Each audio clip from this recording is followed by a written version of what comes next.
No, you'll get us taken down. It's That's copyrighted. True. That's true. Careful.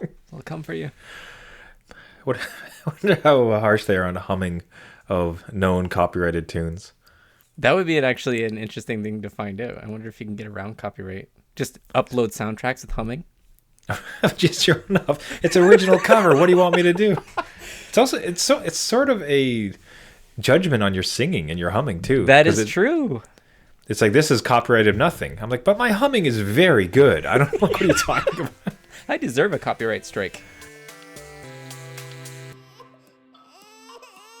The adult beverages are poured. The kids are asleep. Welcome to New Dad Gaming, a show about... Oh. You held up your hand. I thought I was like, hey, hold up. Like, yes. Like, did I stutter? Did I spit? No. Don't worry about it.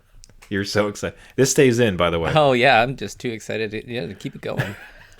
The adult beverages are poured. The kids are asleep. Welcome to New Dad Gaming, a show about fatherhood, gaming, and new fathers figuring out their gaming lives. My name is Trevor, and I have a 6-year-old and a 4-year-old. And I'm Jeff. Super excited because the kids are asleep. And I have an 11-year-old and an 8-year-old. You were so excited. You decided to inject yourself into... Yes.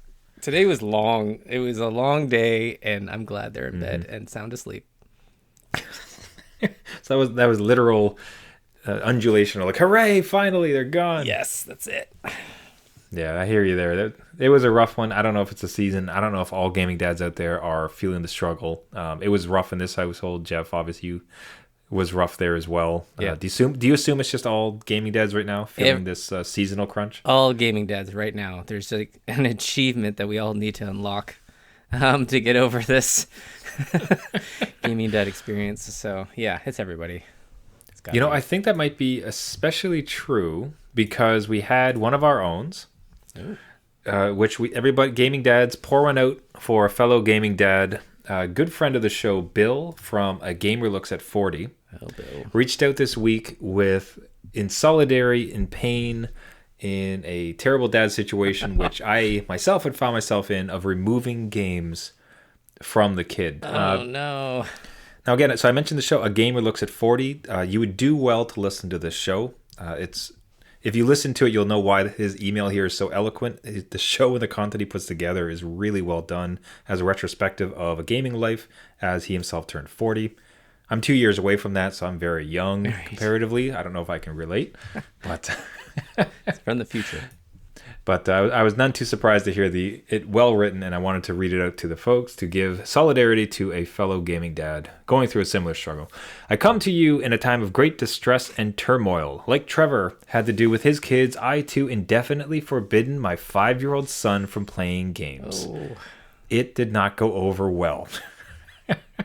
And it's not his fault. Video games are awesome, more awesome than most things, but he was getting obsessed. All he wanted to do was play the Switch. His schoolwork had started to suffer a bit, as much as it can for a 5-year-old.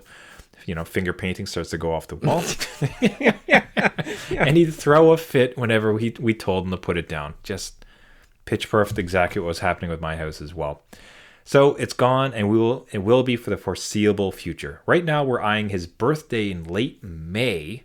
Oh, that is a big time span. Yep.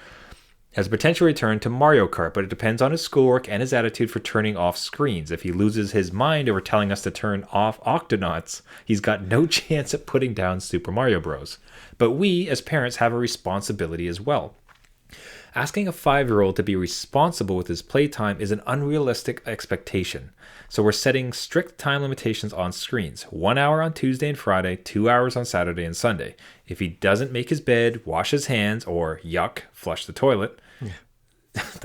Yep. I had hoped it was just a young kid thing, but I think, Jeff, you say that never stops. Still going on here. So sorry, Bill. Like 11-year-old, same reminders happen. Oh, goodness. Yep. He loses time for each infraction. Come on, dude. Flushing toilets? Not hard. It really isn't. It really isn't, but no. It doesn't happen. I'll continue to update you as the saga progresses, but the cool thing is he's filling in the blanks. He goes outside more, does more hands-on play. Yes, he's always angling for a return to games, but he's not bored to tears. Kids are amazingly adaptable.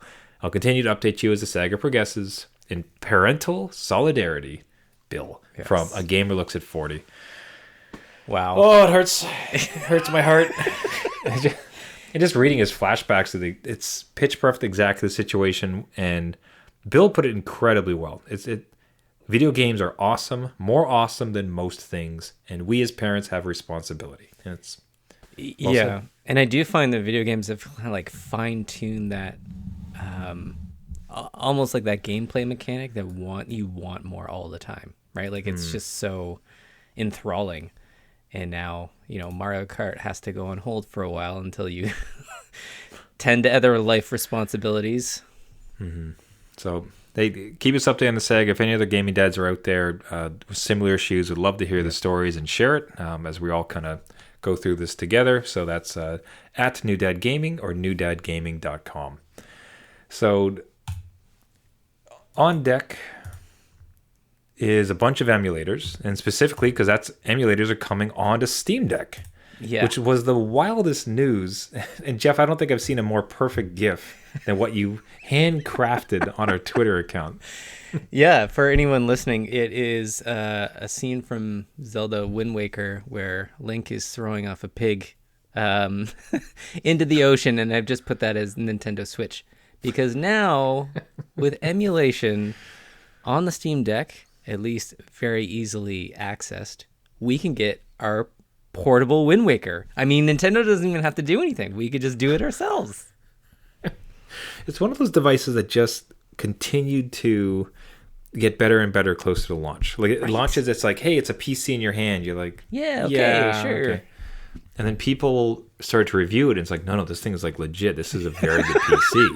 I'm like, okay, but how does it handle God of War? Right. Amazingly. You're like, okay. Yeah. It's really enticing me to get one, and I don't want to get one. It's just I'm not in this. I have a lot of consoles, and like you have a lot of portables, so I don't want to get one. But having emulation stuff on a Steam Deck, I don't know. There's so many games I missed out. I didn't have a GameCube, right? So even just going back to that, and Nintendo 64 and PSP, PlayStation. Yeah. So to break it down just even a little further, so the Steam Deck, it runs on its, I believe, own custom version of Linux. Yes. Yeah. Highly customized, but it seems like you have a lot of access under the hood for whatever you want to do. Yep. But this isn't even messing around. So the discovery that was made is that the Steam Deck comes with pre-installed an app store. So officially supported app store that's just on it. It's pinned to the taskbar. It is hyper available. Hey, do you want some apps? Here's this app store.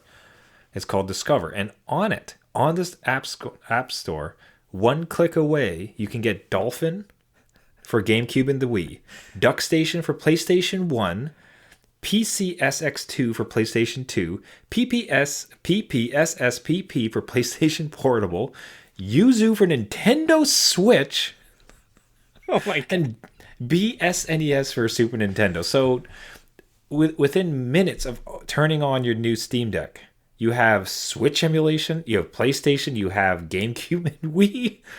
Like that, it's so fascinating because emulators themselves are not illegal. Right. Because it's just that it's I don't know, like if you want to say like a bong, in the sense that like a bong is not illegal. Yeah. In some places, what goes into the bong is. Right. But this is just a device for it. Yeah. And they've made that distinction. And Steam is kind of straddling that line where it's like, look, we're not giving you ROMs. We haven't ripped anything illegally. No. I assume you're just testing your own personal Switch game, frankly. You're just going to code more on these emulators. We're just going to give you them, and you can do what you want with them. But, like, just going back to even just what the Steam Deck is supposed to do, right? It's supposed to access your Steam library. For the most part, everything plays on it, like they're going through one by one. If your backlog isn't big enough, you can now add all these emulated games to them and play. Like, again, we mentioned Bill at the top of the show. He's very into, like, retro games and stuff. Like, look, like, now you've got it completely portable all through most of, the last few generations of games in your fingertips, literally. Yeah, it's kind of it's breaking that whole, like the Switch hardware was a revelation. Like it was fantastic, beautiful, people love it. Yep. Nunchucks suck. But the Switch in its generality was fantastic. Like everybody loves the thing, right? Yeah. imagine your beefy PC and all of the customizations, the capabilities, like all the tinkering that comes with that, like, but in that Switch form factor. Yeah. It's stunning, man. It's really wild, but it's so expensive. It's so expensive. It's so expensive, but just again, like we said last episode, you could save a lot of money with those Steam sales, and you don't have to pay for online. Look, we've done a pretty good job of convincing each other to buy things. That's right. This feels like a bridge too far. I know. If neither of us had bought next generation consoles, if neither of us had bought VR headsets, if neither of us had splurged on a couple other foolish things, yeah, maybe if we had been waiting patiently, it's like no, I'm gonna sit it out. I have a feeling something on the horizon is better. Right. Like, again, if Gabe's listening to the show, maybe you can give us a couple of copies. Yeah, I'm sure there's not a laundry list of people that have requested it, but sure, we'll put it out there in the universe. That's see what happens. We'll review that gaming dad niche market, right? That he is missing in his review set. I'll say that I'm just excited for it. There's something about new hardware coming out that succeeds wildly and people are excited about in the gaming community. Like, it's just always awesome to see. So I'm pretty stoked to see this thing exist. Yeah, and let's see if it pushes Nintendo to do better, right? Because not really anybody's pushing Nintendo to do better, and this is direct competition. So yeah, Nintendo's got those money making machines at any time. It's like, I'd give them another Mario Tennis. Don't worry about it. Good chunk. That's another right. $1 billion. So that it eventually leads to a story about how Nintendo didn't get more of my money. Right. But we can segue through that. But to get to that, we have to blast through a couple stories first. And the first one is that I kind of beat Undertale. Okay. Well, what's kind of beat? So what's kind of you? I mean, I'm kind of proud of you because last time we said you wouldn't beat it, but now you kind of beat it. So all right, I'm all ears. So I had read a lot about Undertale before I played it. Yeah. And who wouldn't have? Like, it's an indie darling. Like, this is a massive game, a massive success. So wonderful. That was great, right? So going in, like, eyes wide open, the one thing I knew for sure is I wanted to do a pacifist run. Okay. So that's where you kill nobody. Right. And initially, I kind of just thought that there's this mercy. Whenever you play Undertale, there's a mercy option. And if you perform enough actions, you can spare every single monster. But I still assumed, like, I would gain experience and become stronger. Right. No, like, you do not. You get nothing. You get nothing for mercy. So the entire time, I am like one hit away from dying. Okay. So already with some of the bosses, it is pretty hard. Yep. Right? Yep. And you can imagine as you get to the end bosses, that it's like, how on earth would I possibly beat this? I don't know how you would. Yeah. No levels. And I didn't. Okay. All right. Well, there you go. Here comes a part of the story. So I got to what I thought was probably the end boss. Okay. Yep. And it was awful. Like, it was so ridiculous. I mean, I'm talking like Dark Souls dodging.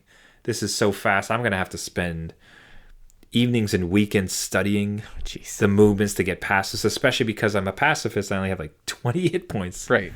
I can take like 1 or 2 hits. So I honestly, I threw up my hands. Like, I'm so ready to move on to other games. Like, I'd loved Undertale, but it wasn't as if it's like, this is my all-time favorite game and I want to spend another 4 hours in this thing. Right. Okay. As right there at the end. And what tipped me off is that I went to, it's like, here's what's going to happen.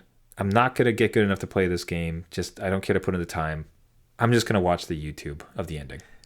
Throw the hands up. Dad ain't got time for that. Show me the ending. And the first tip off was that I got to the point where I thought, where I was. And I was like, okay, this is about the end. And then I look at the timeline. There's 2 hours left in this walkthrough video. I'm like, I stopped at a great time. You did.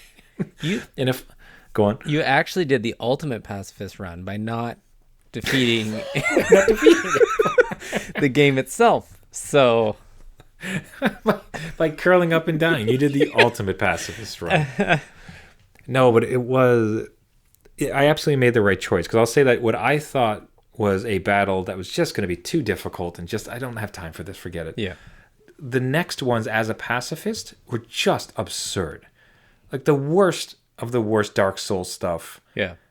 Times 100 because it's like pixel art nonsense, and it was just forget it. I cannot be. I'm so happy I missed this, and just watching the run through YouTube, great. This You really brought this on yourself though. Like, what made you I just say pacifist run in a game that is? It's not an easy game. Like it can get rather difficult even just regularly. So to do a pacifist run where you're like living or dying off one hit. Good on you. You got that far. I'm kind of proud of you. It's just that as far as the story goes, how the pieces of the pacifist stuff came about was fantastic. Like I love the story angle from a pacifist perspective. Okay. And again, that's kind of coming in eyes wide open to what this game was and like these different types of runs. Yeah. And the particular one, it's almost hard to watch. Like I watched a few of the other ones, and honestly, this is part of it too. Is that in throwing up my hands in a way and watching on YouTube, it also let me just kind of rip through the other versions of it. So there's like the pacifist run, there's like a lot of mercy run, there's psychotic run. There's, I forget what the other one's called, but it's just where you murder everybody.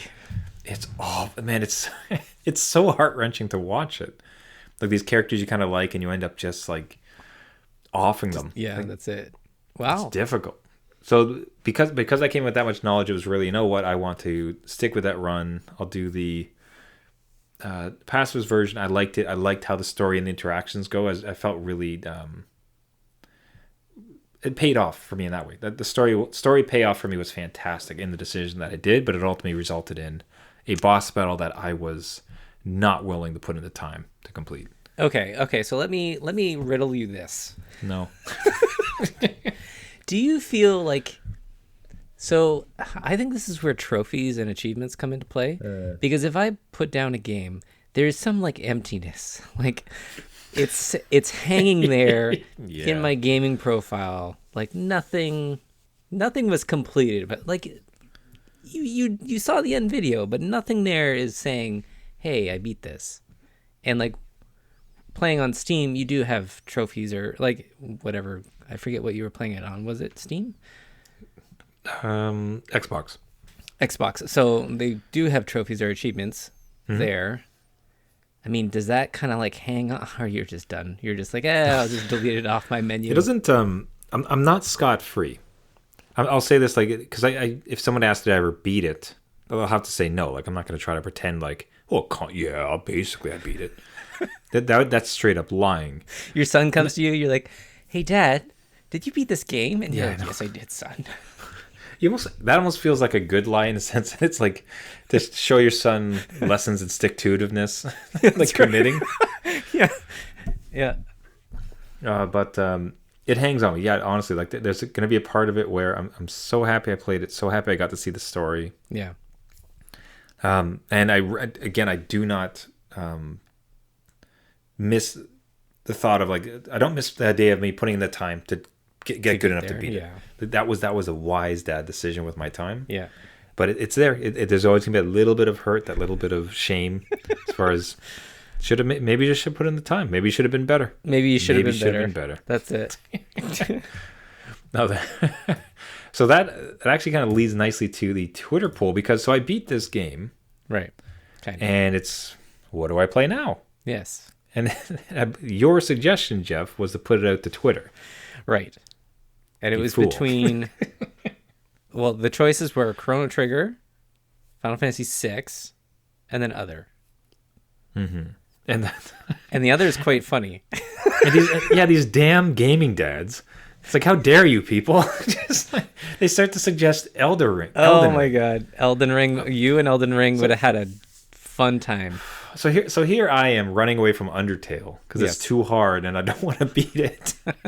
And the next suggestion that comes up, which I'm telling you, if there was a part of me that thought I'm going to have to buy this game and beat it. Yep. Because if enough people get it, like I'd want to respect. That's right. And it's a pretty funny story. It would be my first Souls game ever. Oh my God. Yeah. You would step in. What is this?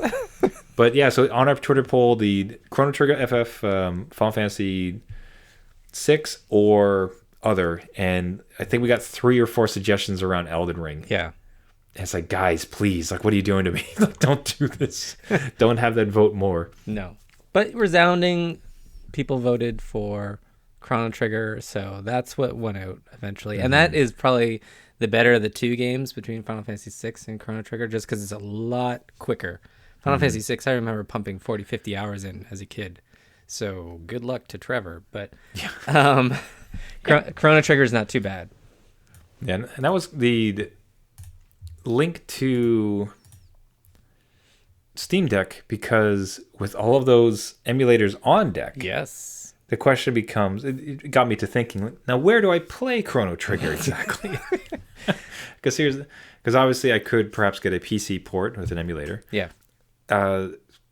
Listeners of the show might remember that I'd purchased a handheld device emulator with everything from Nintendo all the way up, or even Atari all the way up to PlayStation. Yeah. So in this gorgeous handheld unit, like I love this thing. I can never pronounce the name. Ambernick. Yeah. I think it is. So I bought this I have the damn device. But my slight pull was, I also have that backbone that I bought. Right. And Chrono Trigger is available on iOS. It's on my phone. Yeah. Right?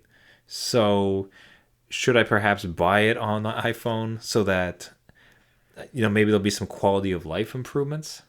Could be. That will save me some dad time, because it's going to be in between, like after the kids finally go to bed. So if I can have any type of easements with this old title, be very much appreciated. Yeah. So the slight like pull around, like where do I play this title? That is such a good thing to have. Like, that's a good problem to have. You're like, I have all these options. Oh, it's the greatest. I can play it anywhere. Woe is me. Yes, truly. The world is my oyster. But you're gonna have like boxes of accessories to give your kids later on. You're gonna be like, and I got this console, and I got this accessory, and I got this. But no, it's good. It's good to have. You have options. So what did you decide on then? You went on the Ambernick, right? Wow. Yeah, so I went with that because for the iOS version, I was gonna have to shell out another it's pretty expensive, $15. Yeah. And it's like I bought this damn thing for $100 already. Yeah. Like, what am I doing? Buying games that I think it's even loaded on it. I already it's probably have loaded it. on it. Yeah. I have the damn thing. Like, what am I doing? Yeah. And I'll say that what's very pleasantly surprised, or was very pleasant about, is that this device actually has quality of life improvements on it. So part of the firmware is you can do quick save and quick load anywhere. That's amazing. So immediately, and it has speed up. It'll double time the game. It just like speeds up the ROM, so you can play it at double time. Okay, hold on. So when Square Enix goes back and they're like, "Hey, look, we took a couple years to remaster this thing. We gave you fast forward," and then this thing is like in the firmware itself, you're like, you know what? We'll just double everything. And it's all good. And then Square's like, no, we're going to have to charge you double the price because now there's a fast forward button. No, there's a fast forward. The pixels are slightly nicer. Wow, no, that's good to have. Like, you got the fast forward and save states. That's perfect. I think it's going to help me really rip through this thing a bit faster. So that I'm pleased about, because just save anytime I think it's going to get dicey, and then quick load, this device turns on super fast, and the only thing that'd be better is cheats, but that's okay. Yeah. I'm gonna try to play it true if I can. I would worry about if you had save states and you just save yourself into the corner and you can never beat it because you saved it past where the game thinks you should die. Do you know what I mean? And then you're like, oh God, I can never beat this boss. And then you just go to YouTube and watch the ending. And then I go back to YouTube. That's like the dad walk of shame. Yeah. He's just like, type like YouTube, Chrono Trigger, ending. They should just load it up with the ending movie files and you just click on them and just watch it. Why spend any time playing games when you could just do this? That's right. Honestly, that YouTube trick, I'm telling you, to go back to that previous story, I think I'm going to pull that a lot, especially when it comes time to bonus ending, special endings. Yes. Because I think back to some of my gaming habits when I was young that I just don't have time for now as a dad, where it was, yeah, sure, I'll put in another 20 hours to grind, like to dodge lightning, to get a super sword so I can see a 30 extra seconds of a movie clip in this game. That totally makes sense. Yeah, see, that worries me a lot because in the original Horizon Zero Dawn, if you didn't do certain side quests, those characters wouldn't show up at the end. So, and then they would have like a couple dialogue scenes, a couple combat scenes, and then you'd be out that. I'm not doing another 40-hour game to get those minute cutscenes. Thanks. I'll go to YouTube and watch them. Yeah, YouTube, a gaming dad's best friend when there ain't no time. Yep. I do, man. So when it comes time to your kid though, like, if they came to you and said, I don't want to spend this time and play this game, can't we just watch YouTube? Like, how would you feel about that? Given how you would act given your time? If we're watching it together, I think I'd be cool with that. I think that would work. I mean, we're spending time together in that kind of way. It would have to depend on, honestly, they watch so much like Minecraft streamers. Like, as long as there's no commentary and it's just somebody playing, that would be the greatest thing. I'm okay with that. What do you think? Would you be like, no, we should go through? Well, I'm trying to think about, because I would want to respect their time. It's like, if you guys are busy with school and like other stuff, I can get. If you're telling me you don't want to grind for 20 hours to get a super special ending, yeah, I can relate to that. Like, I get it. Yeah. I don't know if there's any missed learning opportunity around, again, like stick-to-itiveness and committing time, but it kind of feels like gaming isn't of such importance that that's a great bed for that type of lesson, if that makes any sense. Right. Yeah. Like with schoolwork and like sports or like skills, there's no cheats. Like, there's no like short code. There's no like, you can't just watch a video and then get onto the sports team. Like, it's right. You have to practice and like work hard. But with a video game, it's kind of like, yeah, whatever, man. Like, this is your hobby. Like, this is all silly stuff. It's great. Not unless you say like you beat something like Elden Ring, and then somebody's like, okay, I'm having really trouble over here. Can you come over to my house and show me what it's all about? And you're like, I don't know. Now you mentioned Horizon Forbidden West, and Yes. like, your tweet was just the saddest thing. Like, it filled me with such sadness and anxiety.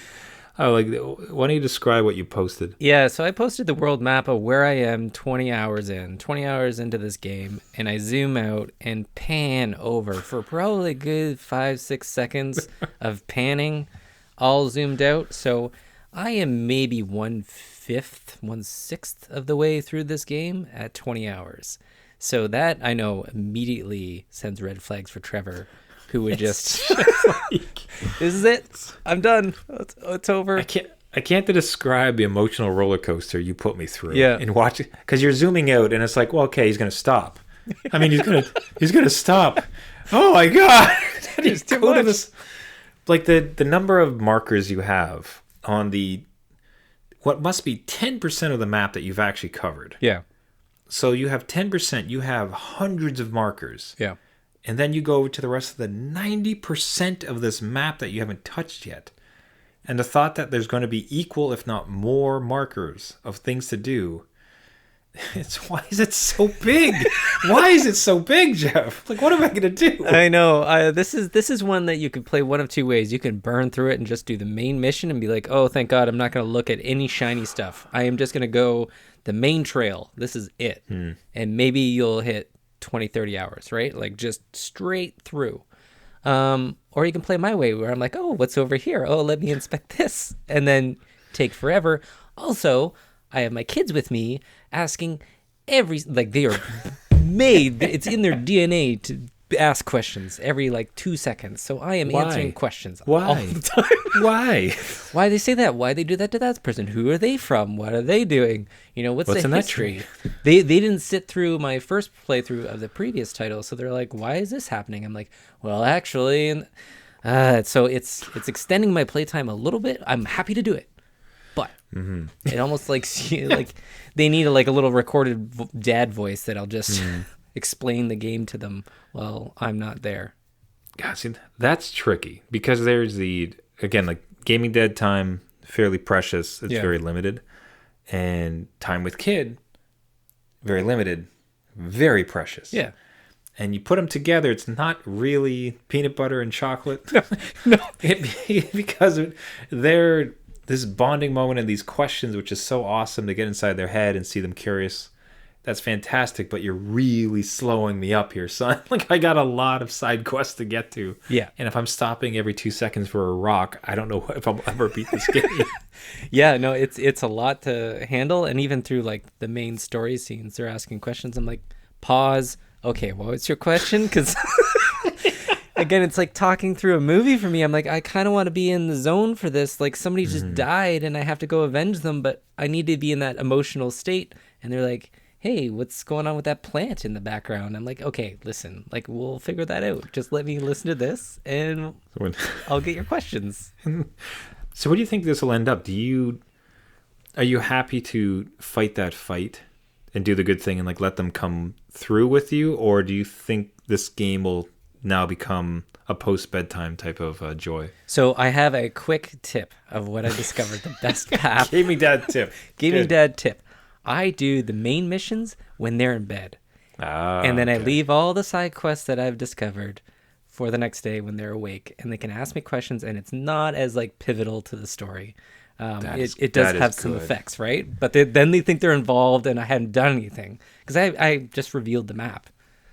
So they're like oblivious to. You've got to tweet that out. That is gold. That is a fantastic Dad gaming tip.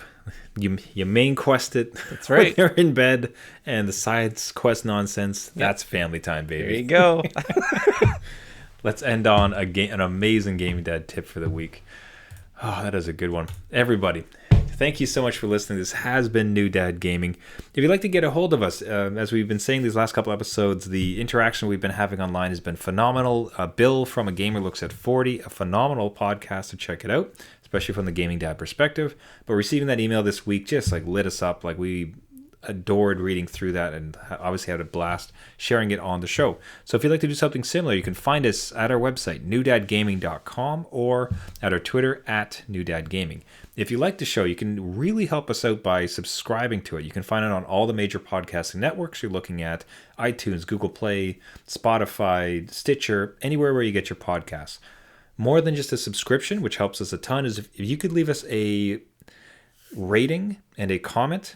That does wonders for us, as it helps boost the signal and get us out to as many gaming dads as possible. If you have something to promote, a website, a project, a podcast of your own, if you reach out to us after leaving a comment and a rating on one of these subscriptions, just reach out to us on Twitter or our website. We'd love to read it on the show and give some support. And thanks for boosting us as a podcast. Everybody, thank you so much for listening. This has been New Dad Gaming. Until next week, who knows how many more games I'll beat via YouTube. My name is Trevor. Whoa, lost my headphones. Go. So not only did we have the choke at the beginning, the interruption, but now I got my devices flying everywhere. Till next week, my name is Trevor, and I have a 6-year-old and a 4-year-old. And I'm Jeff. I have 2 side quests that are 11 and 8 years old. I'm not going to interrupt as you do them. Don't worry about that. That's right. And just remember, just because you became a dad does not mean it's game over.